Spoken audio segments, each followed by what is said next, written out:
welcome back to my channel. Really quick, if you're new here, be sure to click that little red subscription button and the bell down below to be updated for each and every future video. Today we're going to be talking about how I save 70% of my weekly income. Now this was not something I always prioritized or even looked into when I had a salary job and always had the same amount of money coming in, but now that I work for myself and I work from home, I have to balance inconsistent income. Now don't get me wrong, there are some weeks where I do really well, but then of course there are some weeks where I couldn't put in hours, something came up, or simply the money didn't come in as well as it had previously. Having to balance that kind of inconsistent income has naturally made me look at how can I make the most of the weeks that do well to help cushion those times or seasons of the year that do not do as well. Through running the numbers and making a simple budget, I found that I'm able to save 70% of my weekly income. And I asked you guys on the YouTube community tab what you wanted to see, and this video won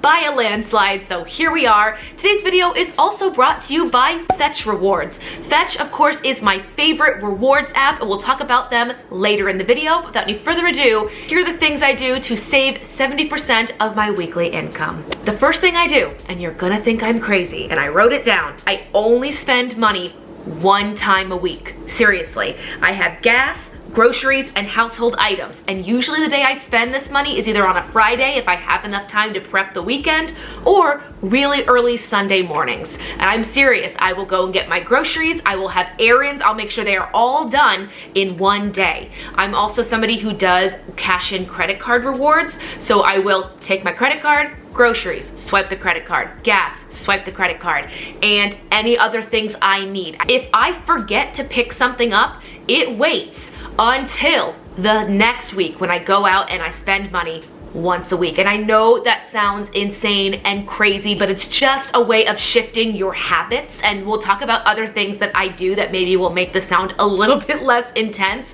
But the very first thing I did, limit my spending to one day a week.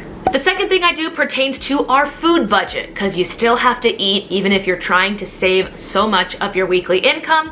I plan out our weekly meals before making my grocery list. I'll go in, do a little inventory. P.S. I've got like a micro kitchen. If you want a tour of that, let me know. I really do mean micro kitchen. This is the smallest kitchen I've ever worked with, but I'll go in, do an inventory, see what I have, and work off of that. For example, I had some pasta and some garlic toast in the freezer, so all I needed was pasta sauce. So for one night, I knew if I just put pasta sauce on my grocery list, I had one meal down. But I'll go in, make a list, plan out the meals, and then decide, okay, what things am I missing from the kitchen to make said meals.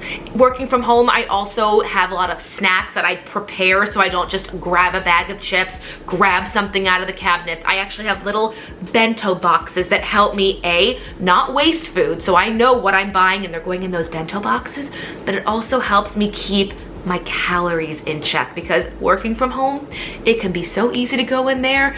Don't worry about measuring, you're home, it's fine, no one's here with you. So having those bento boxes, but making the list of what you're going to eat before your grocery list has helped immensely. This way I don't go through the store and think, oh, I want to try this, I want to try that. I try to stay very focused. If you've watched any of my recent videos, I've shared my $40 a week hauls, trying to get all my groceries and gas for a week. And lastly on this note, I do have a magnet on my fridge that is a calendar. It outlines Monday through Friday, weekends included, I guess. I don't know why I said Monday to Friday. It outlines every single day what we're having, and even has a little grocery list I can write on the fridge with my dry erase markers. It helps me know, oh hey, I wanted this on Wednesday, but we're out. Put it on the grocery list. Let's make that meal plan for next week. And it also helps my husband know if he comes home and I'm in a meeting, he can see what we're having for dinner, and sometimes he even helps cook it.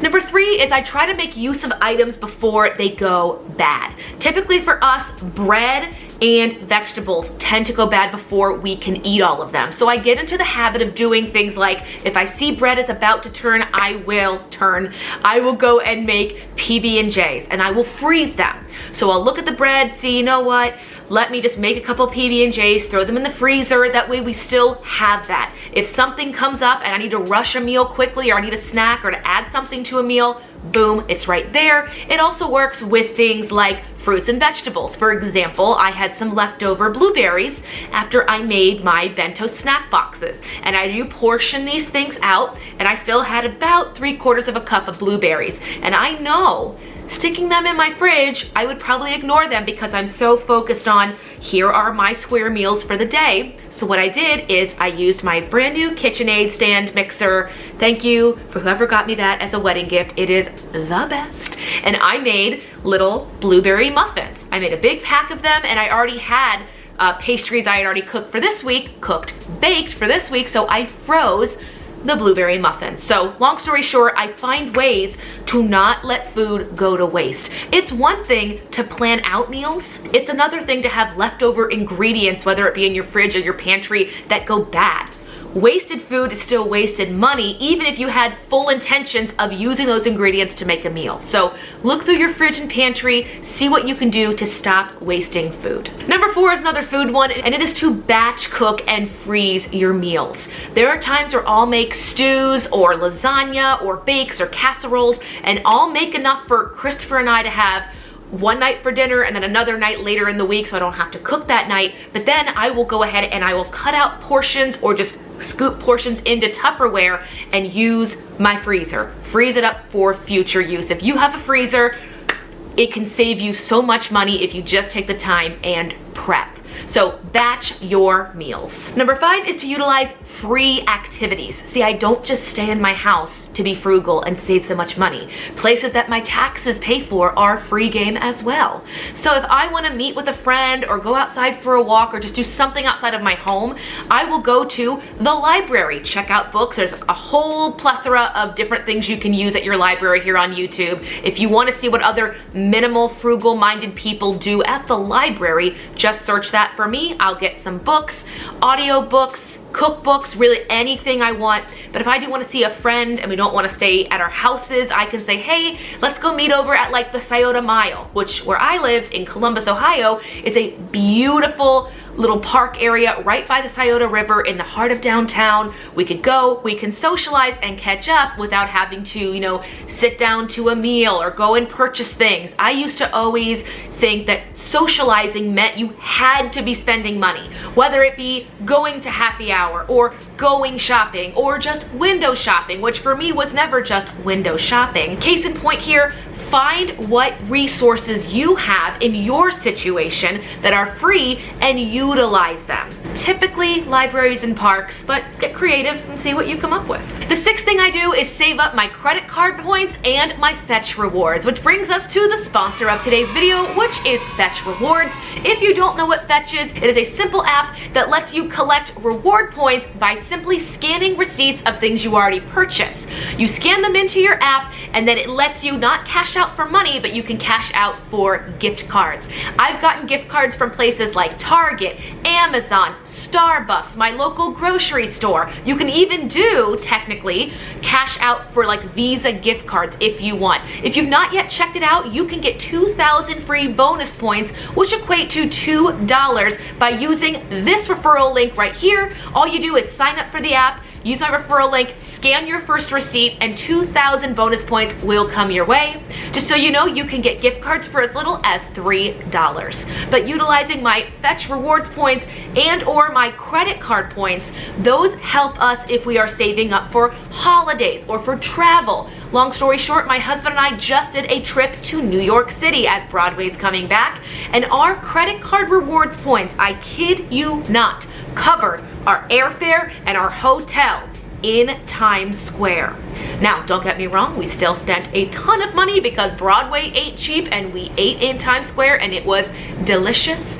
But if you are somebody looking into utilizing rewards points, whether they be on a credit card or on Fetch, I highly recommend it. Tip number 7 is I make my own coffee. I don't think I have to tell you guys, if you've been on this channel, I love me some coffee. I actually just love Starbucks. I am working on loving Dunkin' Donuts. I have not yet found a coffee I'm in love with, so if you have one, let me know the order down below in the comments. But Love me some Starbucks. So what I did is I invested in a cold brew maker. I will link the exact one I use down below because I am very picky.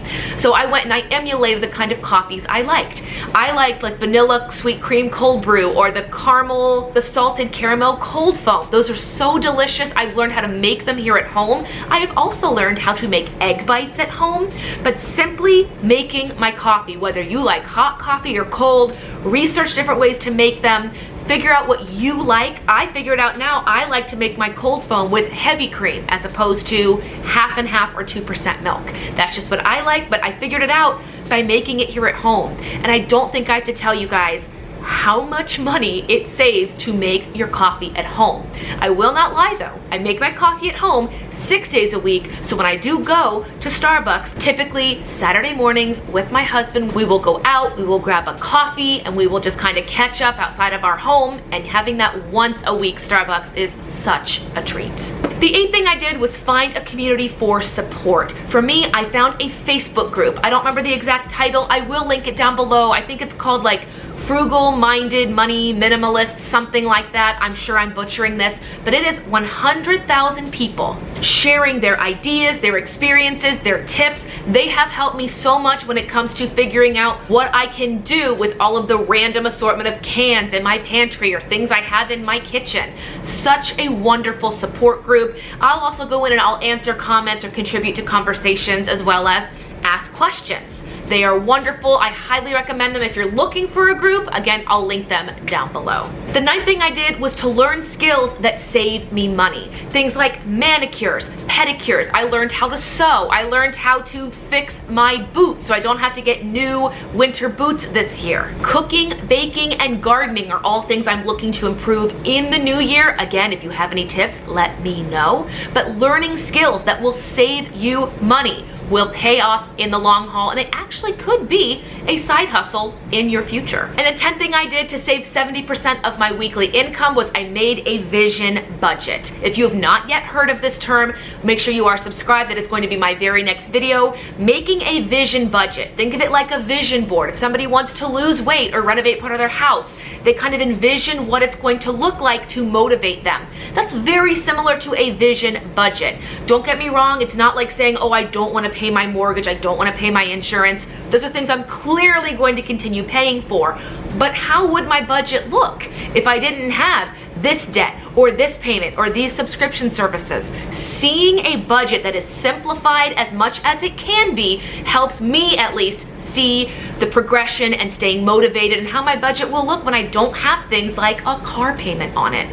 But you guys, that is it for today's video. Those are honestly the 10 ways I save 70% of my weekly income. Let me know what works for you down below in the comment section. I would love to hear how you are making the most of your income, whether it just be you and your family, kids, extended. Let me know down below. Give this video a huge thumbs up. Make sure you're subscribed, and I'll see you in the next one. Bye!